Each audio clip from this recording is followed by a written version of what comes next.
So, while the world continues to go to complete hell around us, I'm just going to be here reading my stories and working. Sounds good to me. Hello again, and welcome to Angels. Nope, wrong story. The Fury of Heaven and Hell. Chapter 2. I don't really have an upload schedule for this. It's just whenever I can get around to it, whenever everyone's out of the house, because quarantine and everyone was stuck at home forever.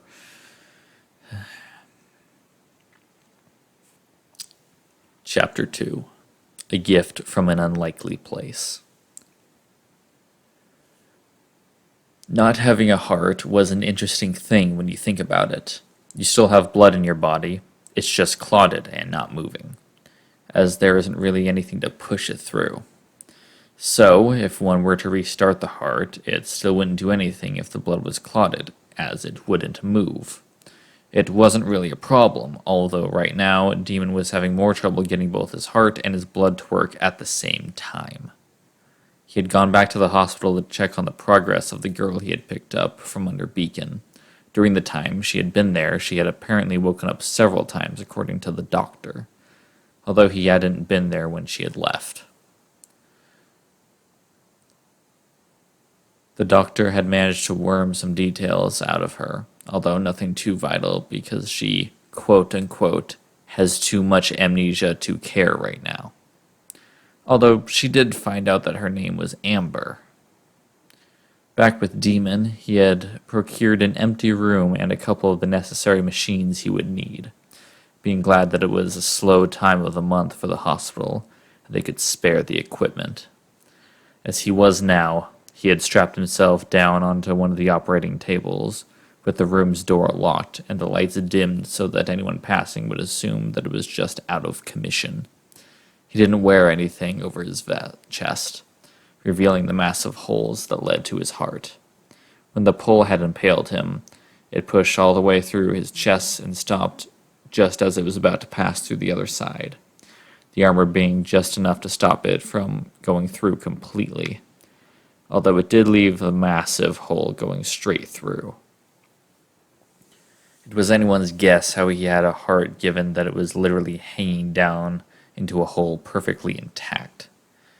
The other poles were less serious, and most of them had been much shallower, being healed much quicker thanks to the tiny trickle of his aura that was repairing the damage. As he was laying on the table, several tubes pumped different concoctions into his veins in a feeble attempt to make it better, although it really wasn't as effective given that he didn't have a proper blood flow. Most of them were to unclot his blood, working well enough, although it was the anesthetics that were meant to make the self-operation easier that completely failed, being that it didn't do anything at all, which meant he had to do the entire thing without painkillers. It had gone well to start off with, being that he was able to use a mirror to check up on everyone inside and insert a small electric buzzer into his heart to act as a kickstarter. Then it was only a matter of making sure that the blood was flowing, which wasn't going too well. He had unclotted most of it. It was just that the blood around his heart was still stuck, and he didn't want to inject it with a concoction in case he bled to death, which he didn't expect to happen anyway, but he didn't want to risk it. At the moment, he was mumbling to himself as he thumped the activator switch on the buzzers, sending electrical volts through his heart in hopes of jump-starting it, which actually managed to work. His heart began thumping as it began to try and pump the blood around his body, only it didn't seem to be moving anything. He tested it by cutting the tip of his finger with a scalpel, only for nothing to come out of the cut. Just great. That was really his only plan, if he was brutally honest, and he didn't know what to do if it didn't work. He didn't want anyone to know about his condition, being that if they blathered even the tiniest bit, he'd have the entirety of Atlas on his back for experimentation. Or worse, It was at this point that the thing he hated decided to show its ugly face. Again, the voice in his head. It wasn't Calazar as he thought it was when he'd first heard it, although it did seem familiar. It is quite amusing to see you like this. What do you want, and who are you?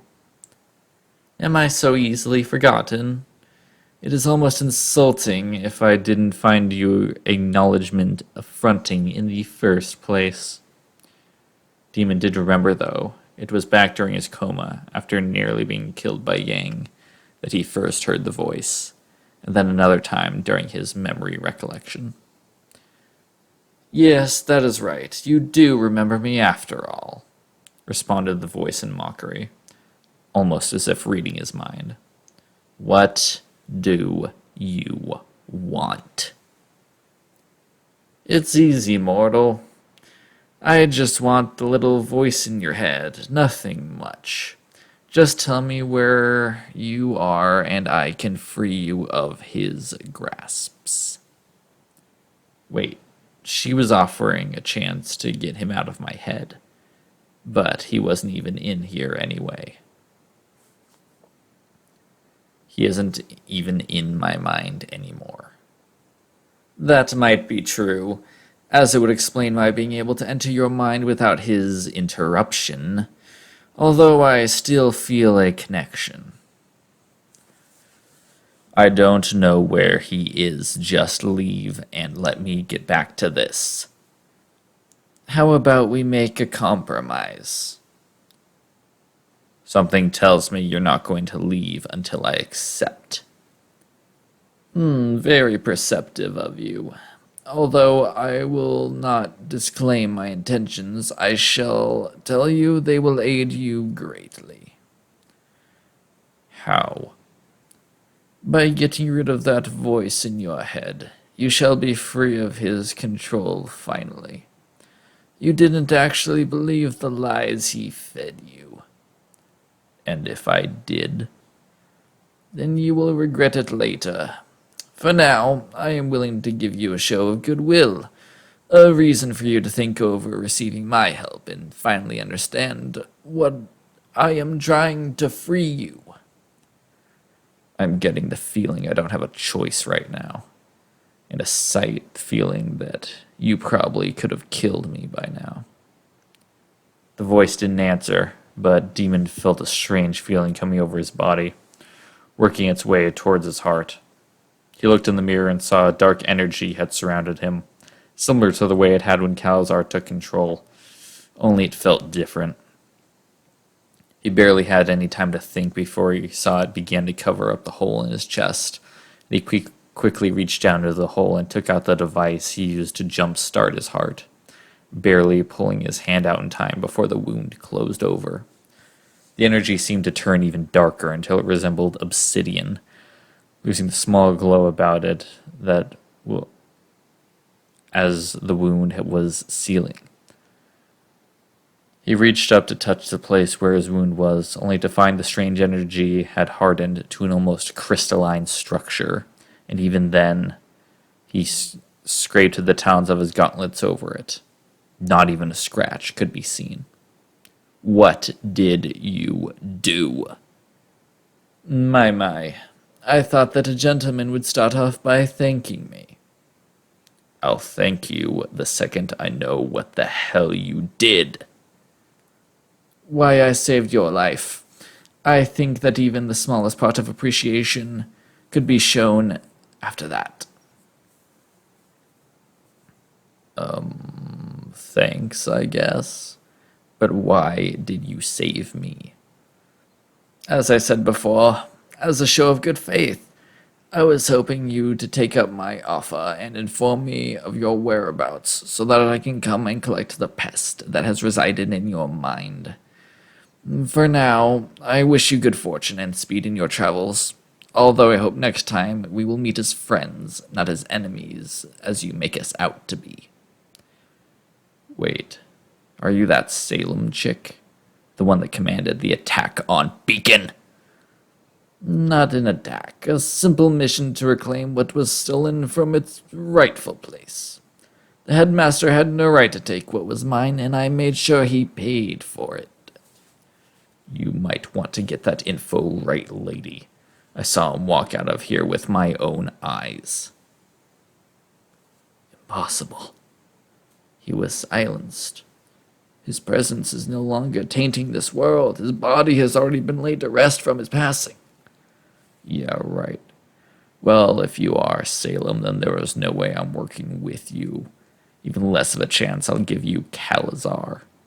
So could you please piss off and go back to wherever you came from? You insolent brat, you question the gifts I give you and reject my offer to rid you of an obvious grievance. Think of your mistakes during the last seconds of your life, fool. Demon instantly regretted what he had said, mainly because the massive pain that now flowed through his body as the crystal in his chest seemed to glow bright amber, and then he heard singing of his flesh as it began to burn him.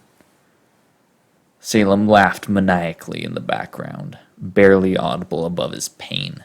He knew right there and then that this was how he was going to die, and the voice knew it too. If only she hadn't accounted for the fact that she made a certain someone a whole lot less busy.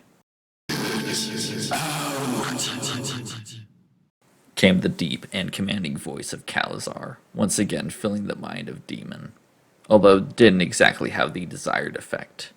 With three beings, all fighting for control of one mind, there was little one can say for the safety of said processor, mainly being that it was very hard for the host to think straight, let alone realize what was happening. Although, in the confusion, it eventually ended up saving his life, as the power Salem had over him began burning him a renewed vigor.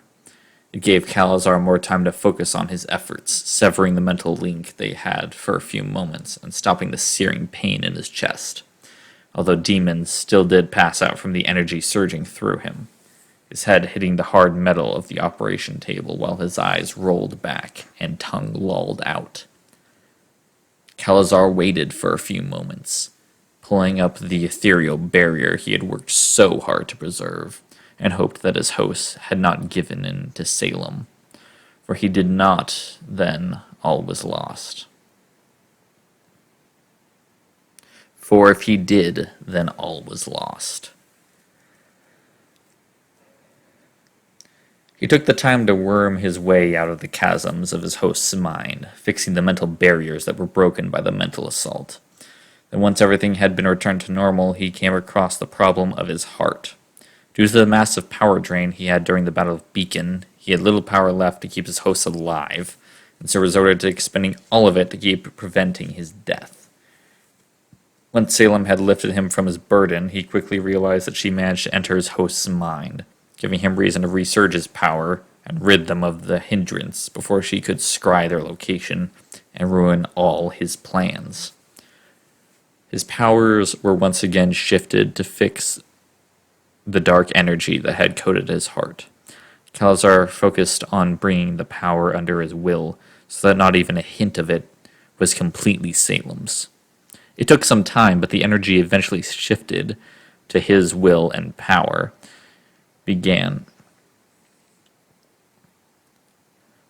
But the energy eventually shifted to his will, and his power began coursing through it, the crystal changing to a dark red sheen that resembled dried blood within a ruby.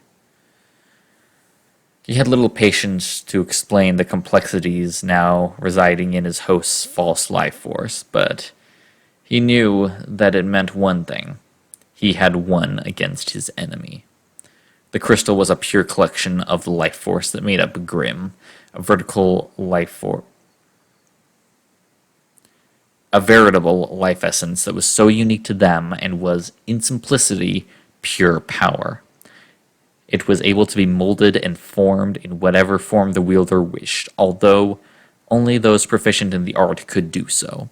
This Salem using one of the lighter properties to heal the boy. As Calazar checked his host's vitals once again, he saw that his heart was now working, unaffected by the strange energy around it, while his blood was flowing faster than normal around his body, mostly thanks to the anti-clotting mixtures, and that the heart was working overtime to send oxygen to the boy's deprived muscles, something that Calazar had to do for some time. Using the tiny amount of power the crystal had provided, he jump-started the host's aura and watched it slowly climb, taking nearly full half of an hour to even reach 10%.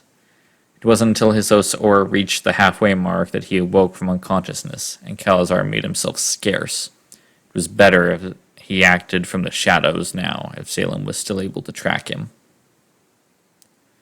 Oh, crap, not again. Demon swore as his eyes fluttered open, wincing as the tiny surgical light shone onto his face. He pushed it aside with his free arm and undid the straps that held him on the table. Sitting up and taking in what had happened, he looked in the mirror and was only half surprised that a massive crystal was now embedded in his chest. That being more surprised that it was now blood red rather than the onyx it was before, although he still couldn't see his heart through it. He knocked his knuckles against it and found that tiny sensations tingled near the area, almost as if it was a part of him. The last thing he remembered was the searing pain and the demonic laughter of the woman in his mind, although he remembered a faint voice that had invaded his mind right before the blackout. Calazar, was that you? He didn't receive a response, and honestly wasn't surprised. With great effort, he plonked off the table and stood shakily to his feet, moving over and beginning to attach his armor. Demon once again praised the workshop that Ivan had treated his armor with. The owner of apparel and armor had nearly had a heart attack when he saw the condition that Demon had left his armor in, and wondered how the boy had managed to severely damage one of the strongest metals known on Remnant, even more so than he had exhausted all of the nanobots that were meant to repair the damage. He had immediately taken it in and began the repair process, something which Demon chose to watch personally, as he was interested. Strangely, instructing that both the grappling launcher and shuriken launcher be removed, and to restore the gauntlets to their original fashion. Ivan happily obliged and handed the armor back after a few days, looking as though it was literally brand new, even going so far as to emblazon his family's crest on the sword resting on his shoulder, as well as ensuring that the miniature reactor was restored to working order again. Demon had already found a replacement for his mask, his mother apparently having already known about his plight and ordered another one made, being the same as the previous one, with almost no differences. Demon being glad that he could let his hair down now after it stuck in the pilot's helmet for weeks. Back in the present, after he had carefully armored up, he made and collected his weapons, holstering a new wingman that he had found on Jeeves, and sheathing Wilt in a custom sheath he had made for it. His Odachi chain gun was under repair at an unnamed weaponsmith, courtesy of his mother. Yet he needed something other than jackhammer, the special bullets numbering less than a clip and a half, so he decided he would dabble in a bit of weapon forging himself, deciding that now would be a great time to collect the fruits of his labor. After cleaning up from his strange ordeal, he opened the door and to find it was nearly dusk, if the rays of amber cresting the horizon were any indication. It was merely 2 days until he would begin to enact his plans, and he wasn't exactly sure that everything was ready yet. Even more so, he was worried for his half-sister, as Crow hadn't sent back a letter for some time now, and he didn't know how their journey was going. Demon closed it behind him and walked over to the ward where his doctor was working with Amber, the boy cursing himself for not finding out her name even after this long. Finding his way to the specified room, he found Amber sitting upright in her bed, while seeming to look far into the distance at nothingness. The doctor casually writing something down on a clipboard while she stood off to the side of the bed. Once the doctor saw the new entrant, she beckoned him over and began speaking to Amber in what could only be described as a motherly tone. "Miss Amber, I'd like you to meet the person that saved you," she said cheerfully, the woman in the bed slowly turning her head to see him. A slight look of recognition passed over her features, although they quickly vanished as she began to speak, her voice strained and forced after a long time unconscious. "Thank you, mister. How can I repay you?" She immediately offered, Demon being taken aback by her almost comedical level of complete disregard for her own personal well-being. "There's no need for that. I would have done the same for anyone, and I really don't deserve anything." "Please, I can't let you leave without repayment," she pleaded, almost sounding as though it was the last thing she would do. "There is really nothing I want right now, and you should be getting some rest," he said, rooting as much conviction as he could into it so that she understood he wasn't going to accept anything else. "There is nothing I would really want right now, and you should be getting some rest," he said, rooting as much conviction as he could so that she understood he wasn't going to accept anything else. She smiled at his humble nature and went back to staring at the wall, keeping a rueful smile on her features. The doctor explained to him how she had barely woken up 2 hours ago, refusing to go back to sleep, saying that she didn't feel right. She had stared blankly at the wall the entire time, even briefly noting that it was the direction of the room he was in before, never even moving until he had arrived. He thought over for a while, beginning to wonder more and more if this woman he had saved, had she felt his struggle? Did she feel Salem or even Calazar? He committed the facts to memory and thanked the doctor, remembering to find her name and finding that it was appropriately fitting for her, being that it was Lupa. Leaving the hospital after giving Lupa a copious amounts of forms he had filled out, he jumped in the bullhead that was waiting for him and told the pilot to head to Signal Academy. It was a normal bullhead, although the driver he had requested from the ranks of the White Fang, knowing he couldn't really trust the normal drivers for letting slip that they had seen him. He felt completely hypocritical when he thought about it, because he was literally walking around in his distinctive armor, and he was sure that heaps of people had at least caught a glimpse of him. But he made sure to always travel at night, so they stayed as they should be. Just rumors. The driver was reluctant at first, until the lieutenant ordered that he chauffeur Demon until the end of the day, giving them an unmarked bullhead they had to spare.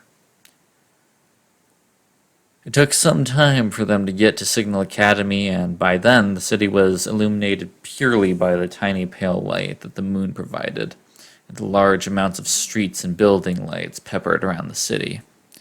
They touched down and Demon got off, throwing a few lien back to the driver, the cash landing on the dashboard and the Faunus turning in shock. "What is that for?" the Faunus asked, a male deer as indicated by his 2 large horns on top of his head. "For your service. I can't just take advantage of you. That's the usual cost of all bullhead drivers around Vale, plus 10%. He ignored the completely unbelievable look of the pilot and made his way to the administrative office, being greeted by a nice lady at the desk, looking as though it was literally her first day on the job. "Hello," she said cheerfully, clearly not expecting anyone at the college, especially not at this hour. And then she actually saw his armor.